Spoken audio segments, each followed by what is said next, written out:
श्रीमन नारायण नारायण नारायण, भजमन नारायण नारायण नारायण। आज हम तीसरी बार पढ़ रहे हैं। आज भगवान की जन्माष्टमी है और आज 12 बजे तक प्रोग्राम चलेगा हमारा। तीसरे राउंड में जन्म होने वाला है 12 बजे।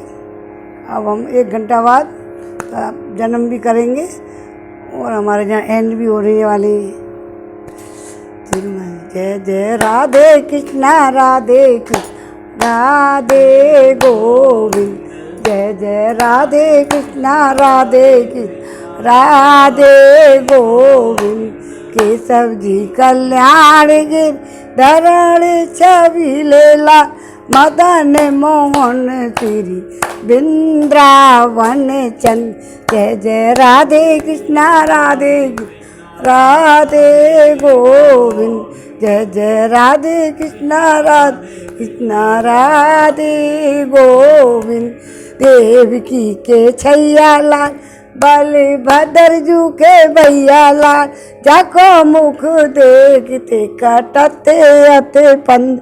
जय जय राधे कृष्ण राधे गोविंद।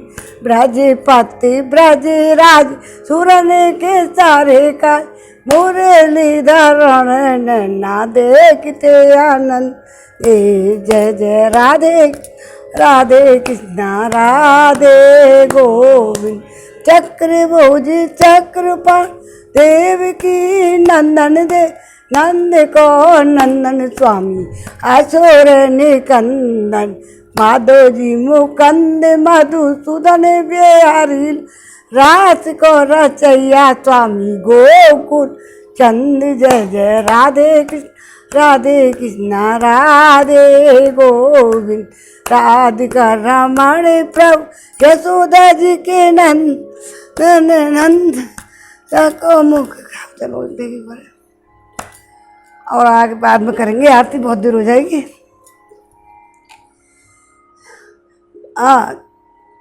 द्वादश 12वें स्कंद का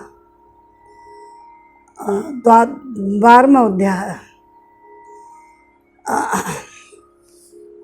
ये तो कर लिया शायद हमने।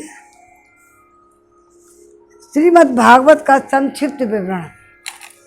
विषय सूची। द्वादश स्कंद का श्रीमद् भागवत का संक्षिप्त विषय सूची कि थोड़ी सी छोट रूप में श्रीमद् भागवत का ये अध्याय है। 12वां अध्याय। सूत जी कहते हैं, भगवत भक्ति रूप महान धर्म को नमस्कार है।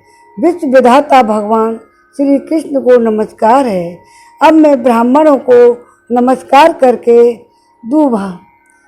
श्रीमद् भागवत सनातन धर्मों का संक्षिप्त विवरण सुनाता हूँ। शौनकादिक ऋषियों, आप लोगों ने मुझसे जो प्रश्न किया था कि उसके अनुसार मैंने भगवान विष्णु का यह अद्भुत चरित्र सुनाया। यह सभी मनुष्यों के लिए श्रवण करने योग्य है। श्रीमद् भागवत पुराण में सर्व पापाहारी स्वयं भगवान श्री हरि का ही संकीर्तन हुआ है। क्या है? सर्पा पापहारी स्वयं भगवान श्री हरि का ही संकीर्तन हुआ है। वे ही सबके हृदय में विराजमान, सबकी इंद्रियों के स्वामी और प्रेमी भक्तों के जीवन धन हैं।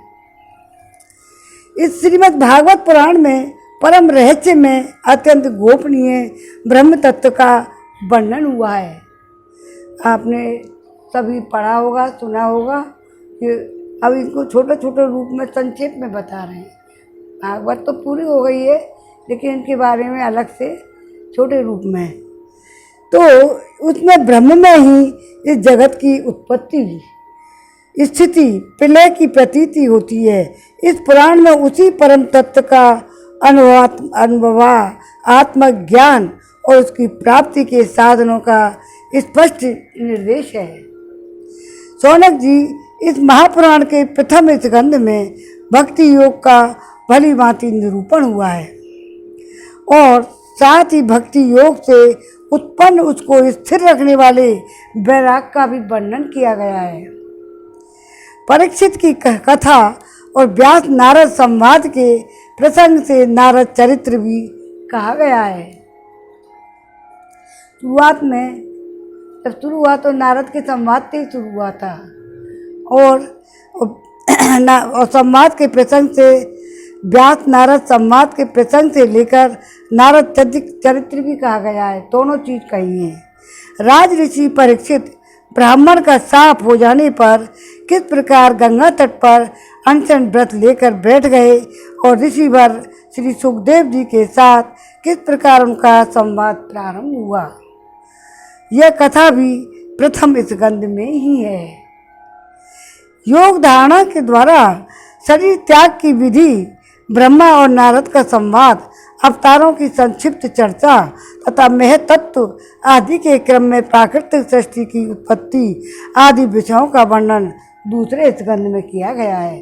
पहले में बता दिया, दूसरे में बताया है।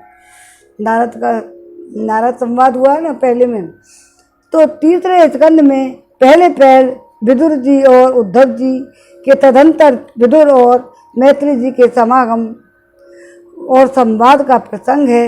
इसके पश्चात पुराण संहिता के विषय में प्रश्न है। फिर प्रलय काल में परमात्मा किस प्रकार स्थित रहते हैं, इसका निरूपण हुआ है।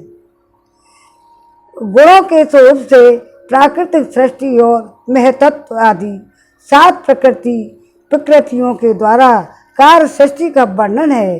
इसके बाद ब्राह्मण की उत्पत्ति और प्रकृतियों के द्वारा कार्य सृष्टि का वर्णन हुआ है। इसके बाद ब्रह्मांड की जो उत्पत्ति हुई है, उत्पत्ति और उसमें विराट पुरुष की स्थिति का स्वरूप समझाया गया है। तदंतर स्थूल और सूक्ष्म काल का स्वरूप लोक पद्म की उत्पत्ति, प्रलय, समुद्र से पृथ्वी का उद्धार करते समय बराह भगवान के द्वारा हिरण्याक्ष का वध, देवता, पशु, पक्षी, मनुष्यों की सृष्टि, रुद्रों की उत्पत्ति प्रसंग हैं जो हम पढ़ चुके हैं। मनुष्यों की सृष्टि, रुद्रों की उत्पत्ति का प्रसंग है। इसके पश्चात उस अर्धनारी नर के स्वरूप का विवेचन है, जिससे स्वयंभू और मनु और स्त्रियों की अत्यंत उत्तम आध्या प्रकृति शतरूपा का जन्म हुआ था। कदर्भ प्रजापति का चरित्र, उनसे मुनि पत्नियों का जन्म, महात्मा भगवान कपिल का अवतार और फिर कपिल देव तथा उनकी माता देवहूति के संवाद का प्रसंग आता है। भगवान देवहूति के पैदा होते हैं कपिल भगवान के रूप में, कपिल देव के रूप में।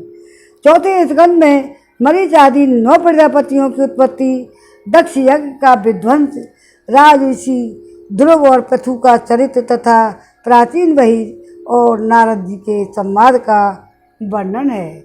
5वें स्कंद में प्रियव्रत, उपाख्यान, नाभि, ऋषभ और भरत के चरित्र, द्वीप एवं वर्ष, समुद्र, पर्वत, नदियों का वर्णन, ज्योतिष चक्र के विस्तार और पाताल और नरकों की स्थिति का निरूपण हुआ है। शौनकादि ऋषियों 6ठे स्कंद में ये विषय आए हैं।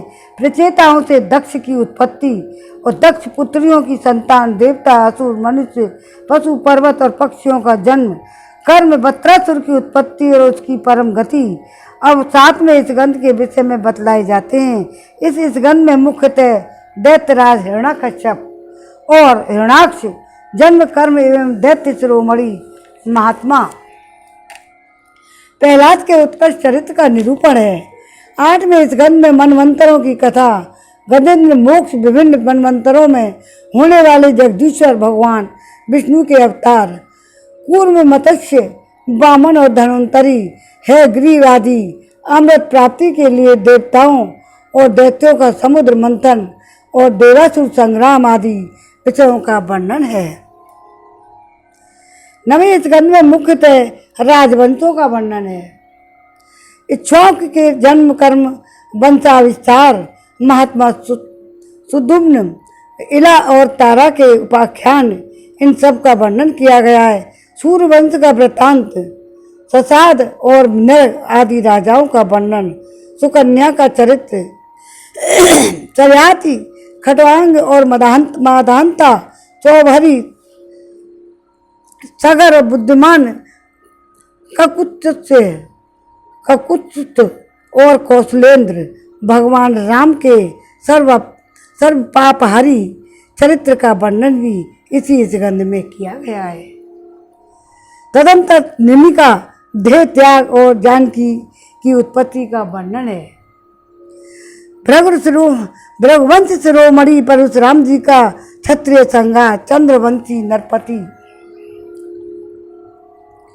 पूर्वा, ययाति, नहुस, दुष्यंत, नंदन, भरत, शंतनु और उनके पुत्र भीष्म आदि की संक्षिप्त कथाएं भी हैं। ये नवम स्कंद में ही हैं। और सबके अंत में ययाति के बड़े लड़के यदु का वंश विस्तार कहा गया है। शौनकादि ऋषियों, इस यदुवंश में जग उत्पत्ति भगवान श्री कृष्ण ने अवतार ग्रहण किया था। उन्होंने अनेक असुरों का संहार किया। उनकी लीलाएं इतनी हैं कि कोई पार नहीं पा जा सकता। फिर भी दसम स्कंद में उनका कुछ कीर्तन किया गया है।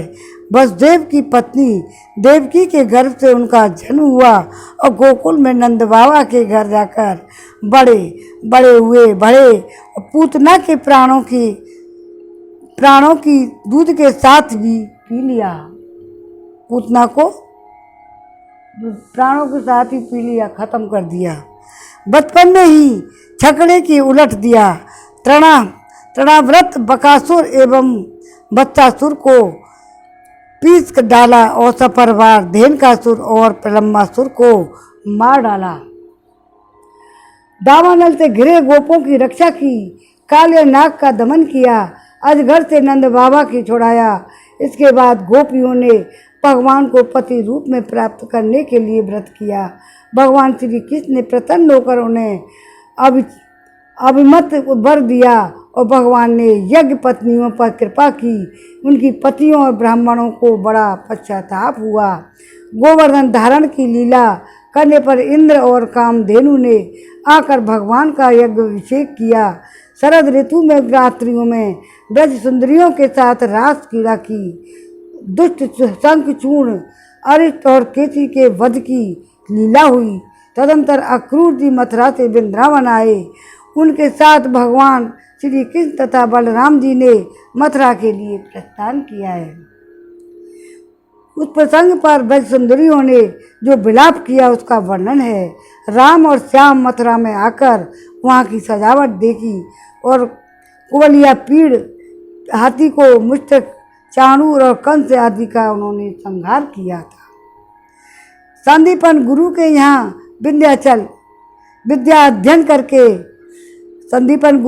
विद्या अध्ययन करके उनके मृत पुत्रों को लौटा लाए।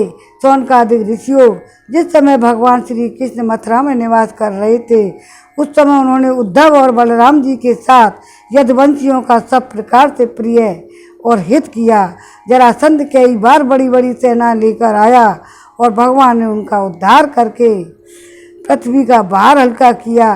काल्यावन को मुचकुंद से भस्म करा दिया और द्वारकापुरी बसाकर रातों रात सबको वहाँ पहुँचा दिया। स्वर्ग से कल्प वृक्ष एवं सुधर्मा सभा ले आए और भगवान ने दल के दल शत्रुओं को युद्ध में पराजित करके रुक्मणी जी का हरण किया और बाणासुर के साथ युद्ध के प्रसंग में महादेव जी पर ऐसा बाण छोड़ा कि वे जमाई लेने लगी और इधर बाणासुर की भुजाएं काट डाली। प्रागु ज्योतिषपुर के स्थायी भौमासुर को मारकर 16,000 कन्या ग्रहण की। शिशुपाल, पौंड्रुक, साल, दुष्ट, दंतुकत और तम्मासुर, द्विविध, पीठ, मुर और पंचजन आदि दैत्यों के बल को उसका वर्णन करके यह बात बतलाई गई कि भगवान ने उन्हें कैसे कैसे मारा। भगवान के चक्र ने काशी को जला दिया। फिर उन्होंने भारतीय युद्ध में पांडवों को निमित्त बनाकर पृथ्वी का बहुत बड़ा भार उतार दिया। शौनकादिक ऋषियों 11वें स्कंद में इस बात का वर्णन हुआ है कि भगवान ने ब्राह्मणों के साप को बहाने किस प्रकार यदुवंश का संहार किया। यदुवंश का भी संहार कर दिया, अभी पढ़ के चुके हैं थोड़े दिन पहले ही। इस स्कंद में भगवान श्री कृष्ण और उद्धव का संवाद बड़ा ही अद्भुत है, बहुत ही ज्ञानवर्धक है।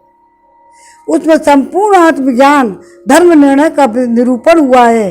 अंत में यह बात बताई गई है कि भगवान श्री कृष्ण ने अपने आत्म योग के प्रभाव से किस प्रकार मृत्यु लोक का परित्याग किया।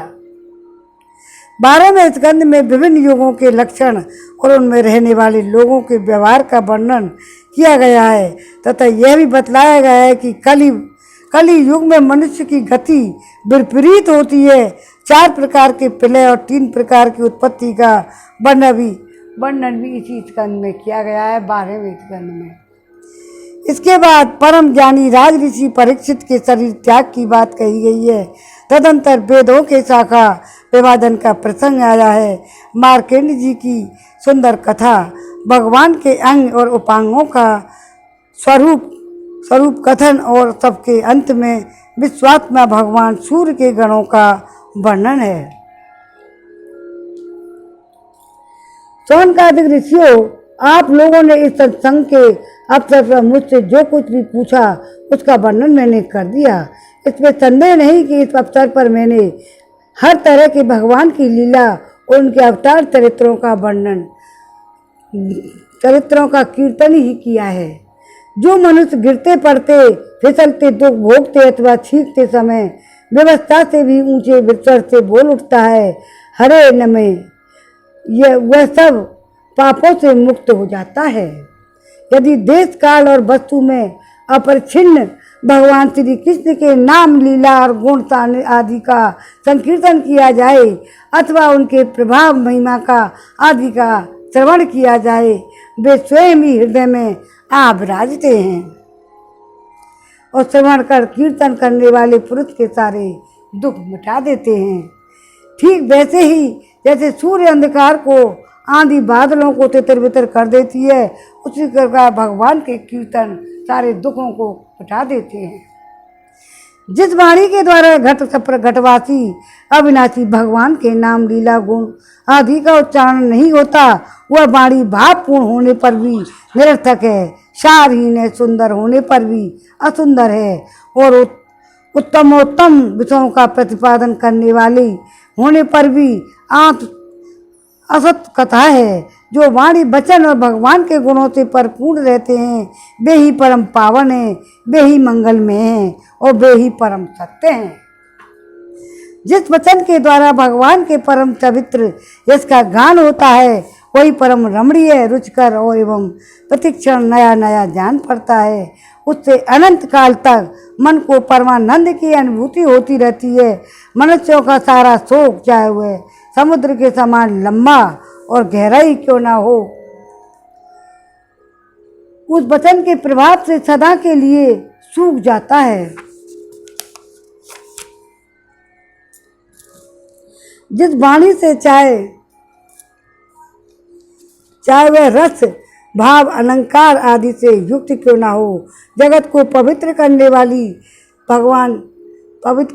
भगवान श्री कृष्ण यश का कभी गान नहीं होता। वह तो कौओं के लिए उच्छिष्ट फेंकने के स्थान के समान अत्यंत ही अपवित्र हैं। मानसरोवर निवासी हंस अथवा ब्रह्मधाम में विहार करने वाले भगवत उच्चारण आच्छादित बिंद आश्रित परमहंस भक्त उसका कभी सेवन नहीं करते।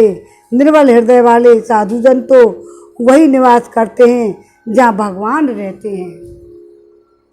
इसके विपरीत जिसमें सुंदर रचना भी नहीं है और जो व्याकरण आदि की त्रुटियों से दूषित शब्दों से युक्त भी है, परंतु जिसके प्रत्येक श्लोक में भगवान के सूचक नाम जड़े हुए हैं, वह वाणी लोगों के सारे पापों का नाश कर देती है। क्योंकि सत्पुरुष ऐसी ही वाणी का श्रवण गान और कीर्तन किया करते हैं। वह निर्मल ज्ञान भी जो मोक्ष की प्राप्ति का साक्षात साधन है, यदि भगवान की भक्ति से रहित हो तो उसकी इतनी शोभा नहीं होती।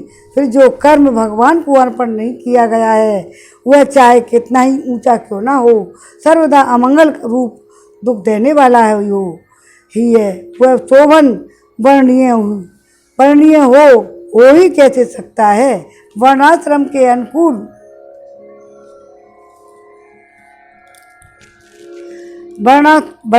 के अनुकूल आचरण, तपस्या और अध्ययन आदि के लिए जो बहुत बड़ा परिश्रम किया जाता है, उसका फल है केवल यश अथवा लक्ष्मी की प्राप्ति है। परंतु भगवान के गुण, लीला, नाम आदि का श्रवण कीर्तन आदि तो उनके श्री चरण कमलों की अविचल स्मृति प्रदान करता है। भगवान श्री कृष्ण के चरण कमलों की अविचल स्मृति सारे पाप ताप अमंगलों को नष्ट कर देती है, परम शांति का विस्तार करती है। उसी के द्वारा अंतःकरण शुद्ध हो जाता है, भगवान की भक्ति प्राप्त होती है एवं पर वैराग्य से युक्त भगवान के स्वरूप का ज्ञान अनुभव प्राप्त होता है। शौनकादिक ऋषियों, आप लोग बड़े भाग्यवान हैं और धन्य हैं क्योंकि आप लोग बड़े प्रेम से निरंतर अपने हृदय में सर्वंतर्यामी सर्वात्मा एवं शक्तिमान आदि देव, सबके आराध्य देव एवं स्वयं दूसरे के आराध्य देव से रहित नारायण भगवान की स्थापित करके भजन करते रहते हैं। आप लोग भी जो आपने सुनी है, सर्व कथा सुनी है, आपके भगवान से नारायण भगवान को स्थापित करके भजन करते रहते हैं। जिस समय राजर्षि परीक्षित अनशन करके बड़े ऋषियों की भरी सभा में सबके सामने सुखदेव जी महाराज से श्रीमद् भागवत की कथा सुन रहे थे, उस समय वहीं बैठकर मैंने भी उन्हीं परम ऋषि के मुख से इस आत्म तत्व का श्रवण किया था। आप लोगों ने उसका स्मरण कराकर मुझ पर बड़ा अनुग्रह किया है। मैं इसके लिए आप लोगों का बड़ा ऋणी हूँ। ये कथा आपको सुनाकर हम भी पूर्ण हुए हैं। शौनकादिक ऋषियों, भगवान वासुदेव की एक एक लीला सर्वदा श्रवण कीर्तन करने योग्य है। मैंने इस प्रसंग में उन्हीं की महिमा का वर्णन किया है जो सारे अशुभ संस्कारों को भी बहाती है। जो मनुष्य एकाग्र चित्त से एक पहर अथवा एक क्षण ही प्रतिदिन इसका कीर्तन करता है और जो श्रद्धा के साथ इसका श्रवण करता है, वह अवश्य ही शरीर सहित अपने अंतःकरण को पवित्र बना लेता है। जो पुरुष द्वादशी अथवा एकादशी के दिन इसका श्रवण करता है, वह दीर्घायु हो जाता है और जो संयम पूर्वक निराहार रहकर पाठ करता है, उसके पहले के पाप तो नष्ट हो ही जाते हैं, पाप की प्रवृत्ति भी नष्ट हो जाती है।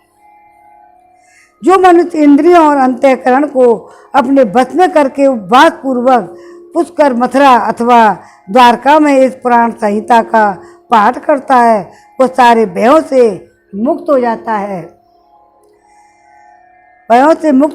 है। जो मनुष्य इसका श्रवण या उच्चारण करता है, उसके कीर्तन से देवता, मुनि, सिद्ध, पितर, मनु और नरपति संतुष्ट होते हैं, उसकी अभिलाषाएं पूर्ण करते हैं। ऋग्वेद, यजुर्वेद और सामवेद के पाठ से ब्रह्मांड को मधु कुल्या और घृत कुल्या और पथय कुल्या, मधु, घी एवं दूध की नदियाँ अर्थात सब प्रकार की सुख समृद्धि की प्राप्ति होती है। वही फल श्रीमद् भागवत के पाठ से मिलता है। जो दुज संयम पूर्वक इस पुराण संहिता का अध्ययन करता है, उसे उसी परम पद की प्राप्ति होती है जिसका वर्णन स्वयं भगवान ने किया है। इसके अध्ययन से ब्राह्मण को ऋतुम्बरा प्रज्ञा तत्व ज्ञान को प्राप्त कराने वाली बुद्धि की प्राप्ति होती है। और क्षत्रिय को समुद्र पर्यंत भूमंडल का राज प्राप्त होता है। वैश्य कुबेर का पद प्राप्त करता है। शूद्र सारे पापों से छुटकारा पा जाता है।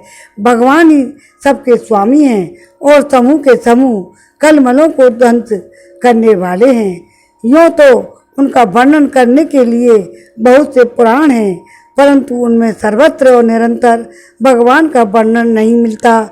श्रीमद् भागवत महापुराण में तो प्रत्येक कथा प्रसंग में पद पर स्वरूप भगवान का ही वर्णन हुआ है। वे जन्म मृत्यु आदि विकारों से रहित, देश काला विकृत परछेदों से मुक्त एवं स्वयं आत्म तत्व ही हैं। जगत की उत्पत्ति स्थिति प्रलय और करने वाली शक्तियाँ भी उनकी स्वरूपाभूत ही हैं, भिन्न नहीं। ब्रह्मा शंकर इंद्र और लोकपाल भी उनकी स्तुति करना लेस मात्र भी नहीं जानते। उन्हीं एक रस सच्चिदानंद स्वरूप परमात्मा को मैं नमस्कार करता हूँ, जिन्होंने अपने स्वरूप में ही प्रकृति आदि 9 शक्तियों का संकल्प करके इस चराचर जगत की सृष्टि की है और जो इसके अधिष्ठान रूप से स्थित है तथा जिनका परम पद केवल अनुभूति स्वरूप है।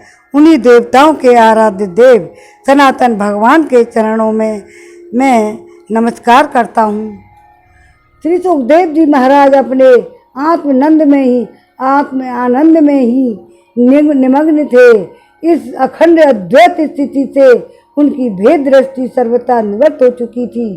फिर भी वे मुरली मनोहर श्याम सुंदर की मधुमयी मंगलमयी मनोहारिणी लीलाओं ने उनके दतियों को अपनी ओर आकर्षित कर लिया। उन्होंने जगत के प्राणियों पर कृपा करके भगवत तत्व को प्रकाशित करने वाले इस महापुराण का विस्तार किया। मैं उन्हीं सर्व पापी पापहारी व्यास नंदन भगवान श्री सुखदेव जी के चरणों में नमस्कार करता हूँ। श्रीमन नारायण नारायण नारायण, बजमन नारायण नारायण नारायण, गोविंद मेरो है गोपाल मेरो है, श्री बांके बिहारी नंदलाल मेरो है। अब कल हम आज तो श्री भगवान का अब जन्म कराएंगे, थोड़ी देर बाद आरती करेंगे। जन्मदिन है, 12 बजने के बाद जन्मदिन कराकर उसके बाद आरती करेंगे। थोड़ी देर उनको नहलाएंगे धुलाएंगे, टाइम लगेगा। तो अब कल हम भगवान का, वैसे तो सब कुछ हो गया, पहले ही शुरू में ही हो गया। क्या है कल? नंदोत्सव है, नंदोत्सव। कल क्यों भगवान ने जन्म लिया है आज सचमुच में जन्माष्टमी को, लेकिन कल नंदोत्सव है तो कल नंदोत्सव भी करेंगे। और अब आरती करेंगे, तब कीर्तन करेंगे थोड़ी बहुत देर बाद में। श्री भागवत भगवान की आरती। श्री भागवत भगवान की है आरती, पापियों को पाप से है तारती। श्री भागवत भगवान की है आरती, पापियों को पाप से है तारती। ये अमर ग्रंथ, ये मुख्य ग्रंथ, ये पंचम वेद निराला, नव ज्योति जगाने वाला। ये अमर ग्रंथ, ये मुख्य ग्रंथ, ये पंचम वेद निराला, नव ज्योति जगाने वाला। हरि गान यही वरदान यही, जग की मंगल ये आरती, पापियों को पाप से है तारती। श्री भागवत भगवान की है आरती, पापियों को पाप से है तारती। ये शांति गीत पावन पुनीत सा कोप मिटाने वाला, हरि दरस दिखाने वाला। ये शांति गीत पावन पुनीत सा कोप मिटाने वाला, हरि दरस दिखाने वाला। है सुख करनी है दुख हरनी, मधुसूदन जी की आरती। पापियों को पाप से है तारती, श्री भागवत भगवान की है आरती। पापियों को पाप से है तारती, ये मधुर बोल जग फंद खोल, सन्मार्ग दिखाने वाला, बिगड़ी को बनाने वाला। ये मधुर बोल जग फंद खोल, सन्मार्ग दिखाने वाला, बिगड़ी को बनाने वाला। श्री राम यही घनश्याम यही, प्रभु की महिमा की आरती। पापियों को पाप से है तारती, श्री भागवत भगवान की है आरती। पापियों को पाप से है तारती। ओम नमो भगवतो वासुदेवाय नमः। आज के आनंद की जय। भगवान श्री योगेश्वर श्री कृष्ण जी की जन्म के इस उत्सव पर सभी भक्तों को, संपूर्ण विश्व को बहुत बहुत बधाई और शुभकामनाएं। जय जय श्री राधे।